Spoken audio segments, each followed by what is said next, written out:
Bonjour tout le monde. Salut. Aujourd'hui, on vous présente le podcast La Face Cachée, qui est le podcast du Club Relève Entrepreneurial Sorel-Tracy. Dans le fond, aujourd'hui, on reçoit Pierre-Luc Duguay, propriétaire et gérant, dans le fond, avec sa conjointe La Grange à Houblon. Ouais. Fait que on commence notre série d'épisodes avec de la bière. Ouais, c'est vrai, c'est le premier épisode. Fait que, oui. bonne vidéo à tous. Bonne écoute. Le podcast, dans le fond, ça va être tous des entrepreneurs de la région pour promouvoir, dans le fond, leur entreprise, puis un peu en savoir plus sur leur expérience de vie et tout. Toi, Pierre-Luc, dans le fond, qui es-tu comme personne? En fait, je suis originaire de Sorel-Tracy. J'habite à Sainte-Victoire de Sorel depuis quand même une vingtaine d'années, là, avec ma conjointe. Partenaire d'affaires aussi, d'ailleurs. J'ai tout été dans la région. J'ai fait un métier de maçon pendant 18 ans pour après partir La Grange au Blond. Qu'est-ce que tu fais dans la vie? Je suis à temps plein à La Grange au Blond, en notre épicerie que je suis copropriétaire avec ma conjointe Fabienne Dano. C'est une épicerie de quoi au juste? Quel genre de... En fait, c'est un genre de magasin général 2.0 parce qu'on a des produits écologiques en vrac. On a, oui, de la bière de microbrasserie, du vin québécois, du cidre. On a, mon Dieu, plein de bouffe aussi, des petits pots de terrine, de miel, de tous des producteurs québécois. Là. Le magasin est 98% québécois. Il y a quelques trucs qu'on n'a pas le choix, comme l'huile d'olive, puis des trucs comme ça, là, qu'on a en vrac aussi d'ailleurs. On a une petite section vrac alimentaire. Aussi, là, depuis novembre, on a un petit café aussi. On a une machine à café. On sert des cafés aux clients ou des petits muffins, des petits trucs comme ça là, pour apporter.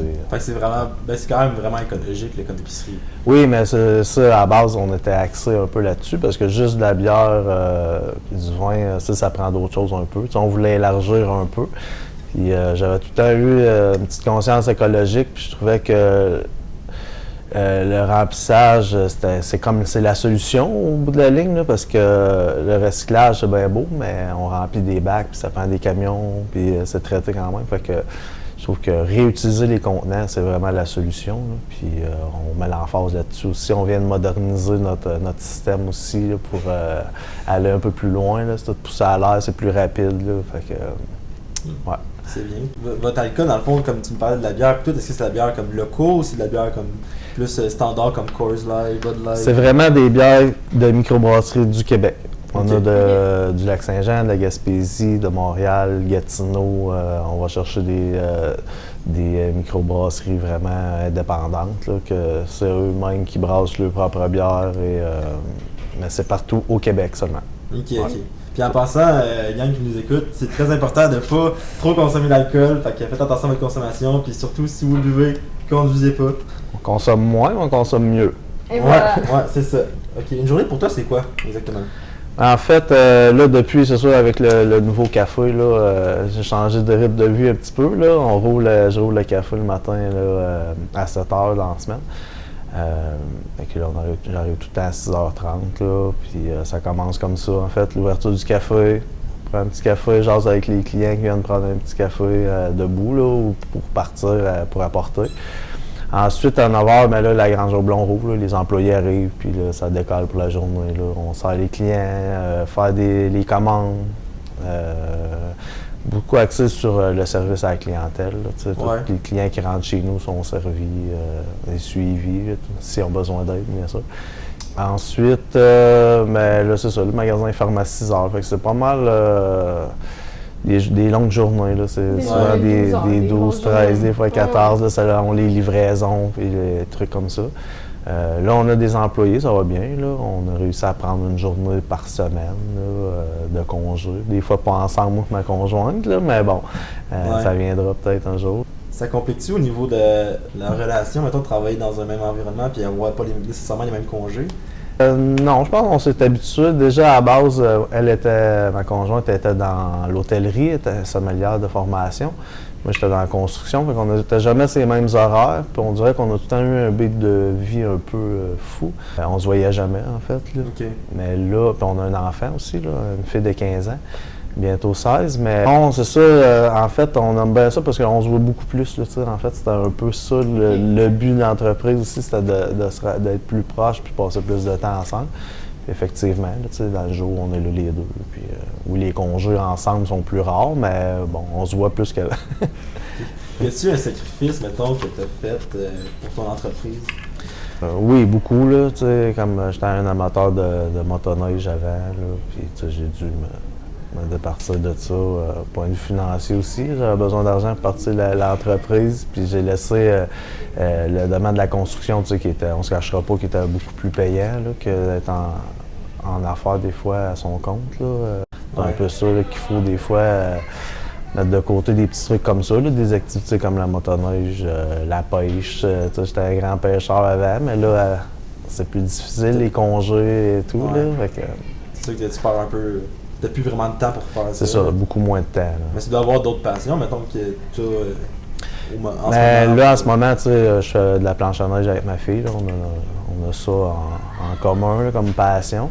Sinon, à part ta conjointe, est-ce qu'il y a d'autres membres de ta famille qui sont impliqués? Ouais. Est-ce que... Ben, notre fille qui travaille au magasin l'été, là, un petit peu plus. Là. L'hiver, elle se concentre beaucoup sur ses études là, parce qu'elle est au pays, puis elle vise des notes assez intenses. Fait que, tu sais, elle travaille un petit peu moins durant l'hiver. Là. Mais il y a ma nièce aussi, Marie-Laurence, qui est là depuis le début, elle, depuis 6 ans qu'elle travaille pour nous. Là. Là, dans cet site à temps plein, elle est partie des fois, là, elle a fait d'autres choses, elle est allée aux études un petit peu, mais elle finit tout le temps qu'elle revient. Qu'est-ce qui t'a poussé à aller vers ce domaine? Parce que, tu sais, être maçon, puis avoir une grange à houblon... Oui, ça n'a aucun rapport. Aucun rapport. En fait, là, c'est un peu drôle la façon dont ça s'est passé, c'est que j'ai des problèmes là, à cause de la construction, j'ai des hernies cervicales, tu sais, puis j'ai été comme 4-5 mois arrêté déjà, là, couché chez nous, pas capable de rien faire, puis ça m'avait fait quand même assez peur. Ça s'était rétabli, là, j'ai retourné sur la construction après, j'ai refait quelques années, mais là, ça revenait, puis j'avais de la misère à faire mon métier, là, me lever le matin, c'était difficile, là, j'étais comme tout le temps crispé, là, puis en tout cas, j'avais beaucoup de douleur. Puis un jour, j'étais en Gaspésie en train de prendre une bière de microbrasserie, je pêchais, puis on prenait une petite bière. Puis c'était des bières qu'on ne réussissait pas à avoir dans le coin, mais il n'y avait pas de magasin spécialisé dans le coin. Puis l'idée est venue comme ça. Là. Quand je suis arrivé dans la chambre de motel, j'ai dit à ma blonde, hey, mais que je revienne, je pars à une épicerie, des bières de microbrasserie, puis je veux des bières de la Gaspésie, tout ça. Et ma blonde. Elle n'a même pas répondu, aucune émotion, tu sais, en voulant dire, il dit n'importe quoi. Puis effectivement, en revenant, je me suis mis là-dessus, puis j'ai jamais décroché, je sais pas pourquoi. Je suis un gars qui partait des projets des fois, mais tu sais, j'abandonnais. Mais celui-là, ça a comme... Quand tu es revenu direct du jour au lendemain, justement, tu es parti. Le lundi matin, il pleuvait, j'ai pas travaillé, c'était le retour des vacances de la construction, puis j'ai commencé à faire des téléphones. Puis après ça, j'ai jamais lâché. Ça a été long, là, ça a été très long. Là. J'ai refait comme une bonne année là, de préparation. Est-ce que tu penses que tu pourrais faire le même parcours si tu commençais maintenant, en 2023? Dans notre domaine, là, dans le milieu de la bière, là, présentement, je vous dirais non. Dans ce qui est des derniers mois, là, c'est très difficile. Le milieu de la bière au Québec, il y a vraiment... on est dans un creux. Là. Je crois qu'il y a trop de microbrasseries là, qui ont ouvert. Parce que la pandémie, en fait, a fait que on a tellement vendu de bière, il s'est tellement consommé d'alcool. Toutes les brasseries ont grossi. Puis tous ceux qui pensaient un jour ouvrir une brasserie, mais là, ça les a comme « Ah, wow, tu sais, le marché est là, on part une brasserie. » Puis là, il y en a. Tu sais, quand j'ai ouvert le magasin il y a 6 ans, on avait 150 brasseries. Puis là, on est rendu à 300 quelques brasseries au Québec. Je pense qu'il y a 50 permis en attente à RACJ. Là. Fait que là, le marché est un peu saturé. Il y a des super bonnes brasseries qui font des excellents produits qui passent un peu dans le beurre parce que sont là parmi les 300 autres. Là. Mais le marché est difficile. Là. Il y a eu des grandes... il y a eu pas des grandes bannières, mais des filiales là, qui sont parties, qui s'essayent un peu partout. Puis c'est difficile. Là. Il y en a la moitié qui ferme. C'est pas facile en ce moment. Moi, j'ai une question pas tout de rapport avec le document, dans le fond, là, je suis juste curieux, mais tu sais, ton concept de base, mettons, c'est vraiment de partir genre une épicerie avec des produits de microbrasserie, comme des bières et tout. Puis maintenant, ça s'est transformé un peu avec des produits bio, écologiques. Ouais. C'est En écologique. vrac, ouais. Ouais. Biodégradable. Biodégradable, ouais. Mais tes clients, dans le fond, est-ce qu'il y en a pas mal plus qui viennent pour tout ce qui est microbrasserie ou ils viennent pas mal plus pour tout ce qui est bio? OK. Mais là, ça a changé. Tu sais, au début, oui, c'était je te dirais, 80% du chiffre d'affaires, c'était de la bière. C'était comme, on vivait que de la bière. Et avec les années, mais là, les produits écologiques qui ont commencé à venir chercher une part du marché. Mais tu sais, admettons qu'on le sépare en deux, là, volet alcool, volet tout le restant, là, bouffe, produits écologiques. C'est rendu 50-50. Okay. On vend autant d'épiceries de produits écologiques que d'alcool. C'est vraiment rendu. Mais est-ce que c'est la même clientèle qui achète moitié-moitié ou en augmentant la visibilité des produits écologiques, en vrac, vous avez été chercher une nouvelle clientèle? Oui, aussi. Il y a une clientèle qui vient juste pour ça, mais j'ai une clientèle qui arrive avec le remplissage, ils mettent ça sur le comptoir, ils nous disent ce qu'ils veulent. Le temps qu'on remplit, ils vont chercher le bière, tu sais. Mais il y en a qui viennent seulement que pour les produits écologiques. Il y a deux types de clientèle. Là. Mais votre café, mettons le matin, tu parlais du café que vous donniez aux clients, mais est-ce que c'est comme un kiosque comme à part ou c'est Oui, c'est ça. Il y a une autre porte. Là, à 7 h le matin, les gens peuvent venir chercher un petit café take-out. Mais tu sais, c'est pas... le café, c'était comme juste... Il y avait comme un spot. Le matin, Sylvie se disait « Ah, un petit café, là, j'ai fait 2-3 téléphones. » Ah ben oui. Fait que, on a fait un petit café. C'était comme plus comme un petit complément... c'est pas comme un autre. On voulait comme pas juste un autre business puis gérer un café en plus. Là. C'est juste correct comme ça. Là. Les gens passent une coupe de café le matin, puis souvent en magasinant, les gens avant de partir, ils prennent un petit café. Puis... Est-ce que tu penses que ça serait genre bénéfique, mettons, que tu sais, mettons, le principe vraiment en vrac soit vraiment plus élargi, que ce soit juste dans notre région ou que ce soit vraiment sur plusieurs régions? Mais en fait, c'est ça. Moi, je veux... j'aimerais vraiment, là, un jour, là, que ça devienne là, presque obligatoire. Il devrait en avoir dans tous les quartiers, des petites places qu'on pourrait remplir ou dans toutes les... Je sais que les épiceries commencent, là, à en rentrer un petit peu.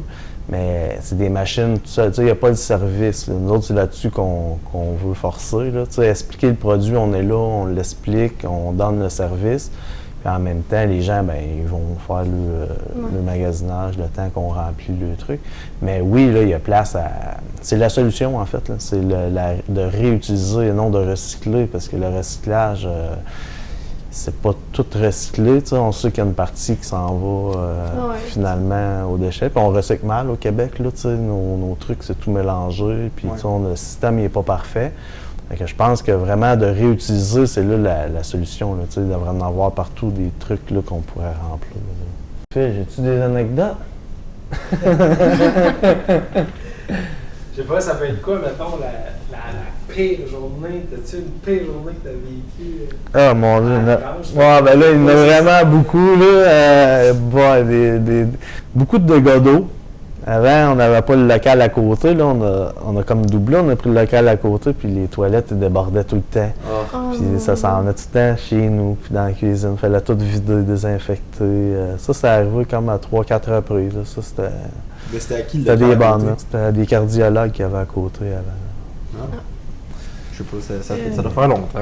Je sais pas, j'ai jamais vu d'autres. Il n'y a plus de cardiologue, maintenant il y a de la bière. Oui, la bière. La bière et du vin.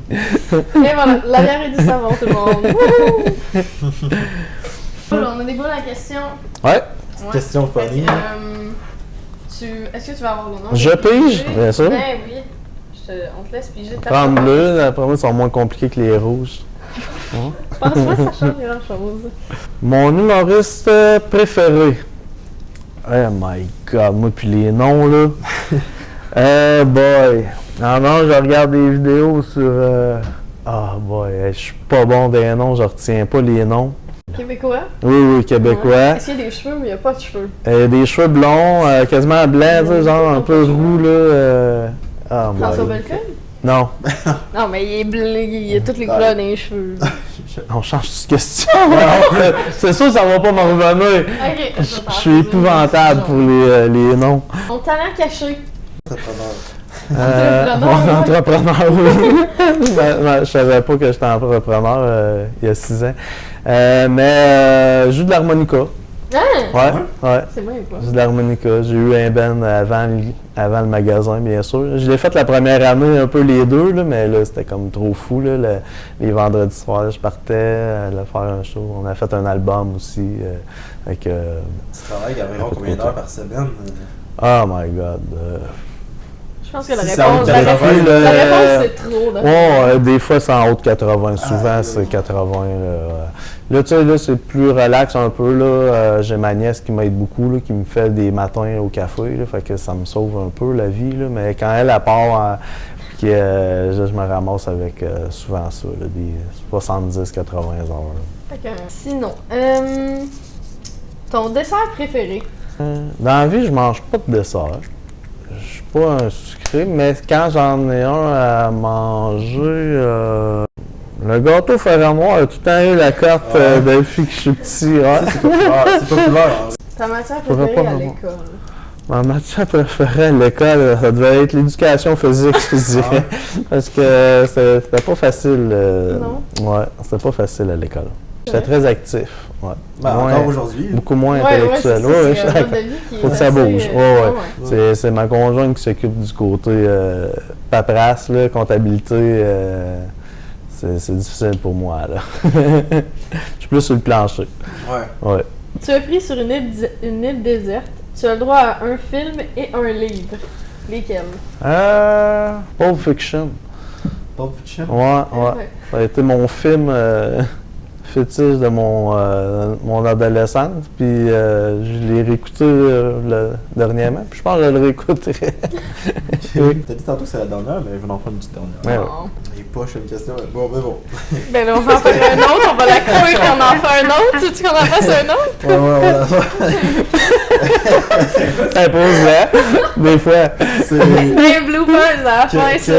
Quel est ton surnom?